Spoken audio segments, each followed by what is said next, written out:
Salut tout le monde, c'est Nix. Je suis de retour après de longues vacances pour vous apporter joie et bonne humeur. Mais sans plus tarder, je vais vous raconter ce que j'ai fait cet été en vous parlant de VR Kanojo.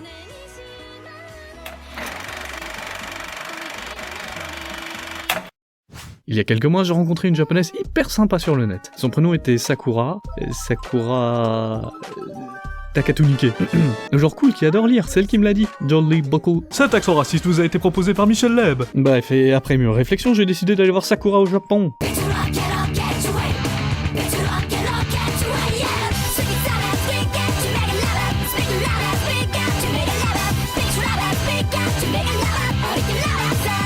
Ta gueule! Oui, aller dans ce pays est un peu un objectif de vie, je l'avoue. Parce que c'est notre projet!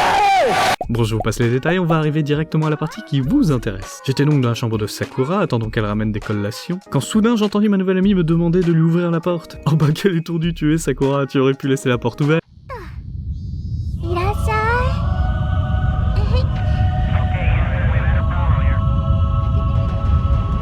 Mother of God.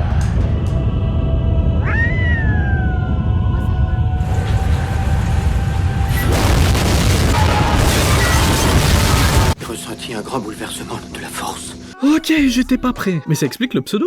Voilà, on va mettre ça dans le doute. Peut-être que ceci va pouvoir vous éclairer. C'est un putain de compteur culotte, connard! Bref, je me suis assis en face de Sakura. Arrête ça. Qui en a profité pour me montrer son livre préféré. Ça me rappelle de vieux bails.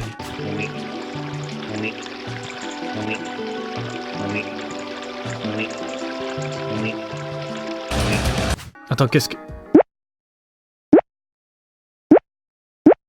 Fais-le. Ou ne le fais pas.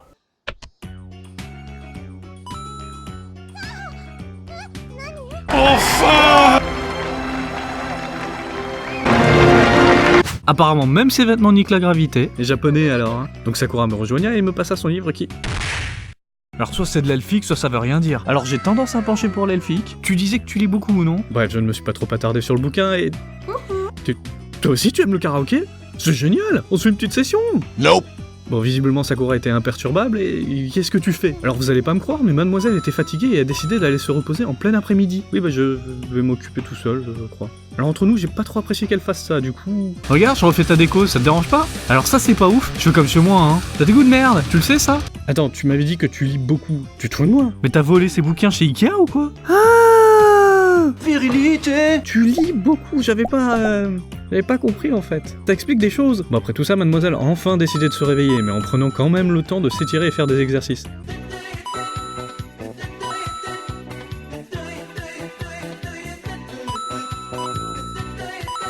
Oh là là, mais quelle vue! Ça suffit, oui. Bon, je sais ce que vous vous dites. Vous vous dites? Ah non, vous dites plutôt... J'aime me beurrer la biscotte. Ah bah d'ailleurs, en parlant de biscottes, Sakura s'est prise l'envie de manger un bout. Il m'a proposé de partager un Mikado avec elle. Attends, mais je croyais qu'on allait manger et pas jouer au Mikado. Bah quoi? Bah pourquoi t'es vexé? Arrête de chialer. Soudain, j'ai remarqué que quelque chose grouillait sous le bureau de Sakura, et voyant que je fixais autre chose qu'elle, Sakura se mit à regarder sous son bureau également. Tu devrais pas faire ça. Bah voilà, qu'est-ce que je t'avais dit? Mais regarde, c'est quelqu'un fort, il est pas méchant. Tout gentil. Mais bon, ok, je vais nous en débarrasser. Non mais sérieusement, il est reparti aussi vite qu'il est venu. C'est bon Sakura, tu peux descendre de ta chaise. Je suis tout simplement stupéfait par ce qui vient de se passer et par ce que je viens de voir. Je suis formel. Ce que vous venez de voir est une... Hérétique! Au bûcher! C'est le bûcher! Après mon action ô combien héroïque, Sakura a décidé de me remercier à la façon... japonaise. Tu veux qu'on s'embrasse? Est arrivé, enfin, ce moment de grâce que tout otaku rêve de vivre dans sa vie. Je vais le faire pour vous, les gars, pour l'humanité, pour la science, pour les hommes, pour les otaku. Je ferme bien les yeux, hein.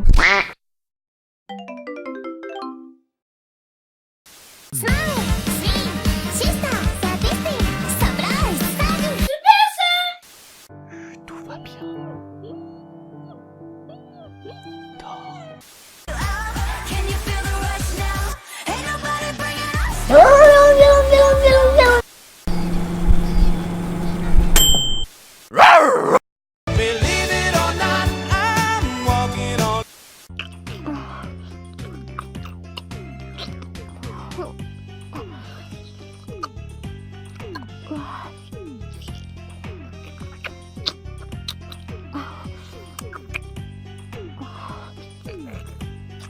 gueule!